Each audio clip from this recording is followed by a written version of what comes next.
अभी हम यहाँ ब्रह्मा कुमारी के अंतर्राष्ट्रीय मुख्यालय माउंट आबू स्थित तपस्या धाम परिसर में हैं और बाबा मिलन जो 21 मार्च को हुआ उसमें मोतिहारी से और नॉर्थ ईस्टर्न जोन से काफ़ी लोग आए।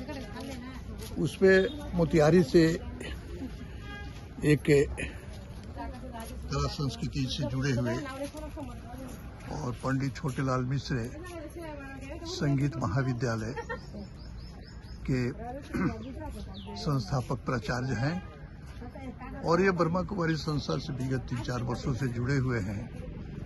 हम इनसे जानते हैं कि आपने यहाँ क्या कौन सी बात देखी कि आप यहाँ के होकर आ गए, तो आप अपना जरा परिचय दीजिए। सरेंद्र, मैं शैलेंद्र कुमार सिन्हा, मैं बीके अशोक भाई के सौजन्य से मैं यहाँ आया और यहाँ आने के बाद जो मैं बचपन में सोचा करता था वो मुझे यहाँ प्राप्त हुआ। सफ़ेद कपड़ा मुझे बचपन से ही प्यारा रहा और यहाँ आने के बाद मुझे पता चला कि यहाँ सच्चाई, सादगी और ये अपने मन को एकाग्र करने का बहुत अच्छी जगह है।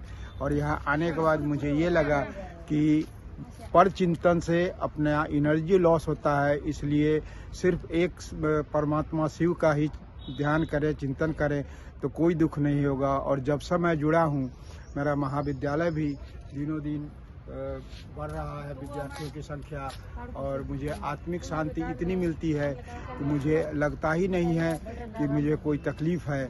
मैं हमेशा प्रसन्नचित्त रहता हूँ और खुश रहता हूँ। यहाँ आने के बाद मुझे सब भाइयों से, बहनों से मिलने का मौका मिला और ये मैं जान गया कि मैं शैलेंद्र कुमार सिन्हा एक लौकिक शरीर है, लेकिन मैं एक आत्मा हूँ जिसे परमात्मा से नेह लगा के ही अपना आगे का जीवन। अच्छा, संस्था का उद्देश्य क्या है? संस्था का उद्देश्य है कि आजकल जितना भी असुरी लोग में जो लोग रह रहे हैं, जो मानसिक आर्थिक सब तनाव में रह रहे हैं, उससे अलग हट के वो शांत रहें और अपने शांत जीवन व्यतीत करें, यही संस्था का उद्देश्य है।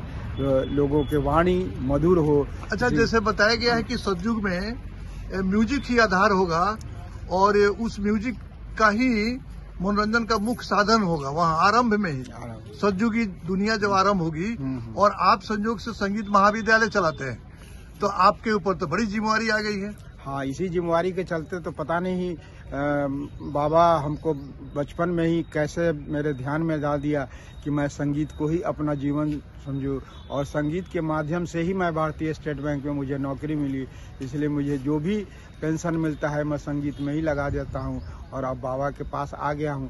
तो संगीत ही ऐसा है कि जो कि एक ओम शब्द जो है वह संगीत से ही है, और हम बोलते भी हैं, चलते हैं, पत्ता भी एक हिलता है, वो भी एक संगीत है। इसलिए स्वर और ताल में ही आदमी चलता है, और इस दोनों का जब जिसको पता नहीं है वही हमेशा लड़खड़ाता है और गिर जाता है। चलिए, बहुत बहुत धन्यवाद।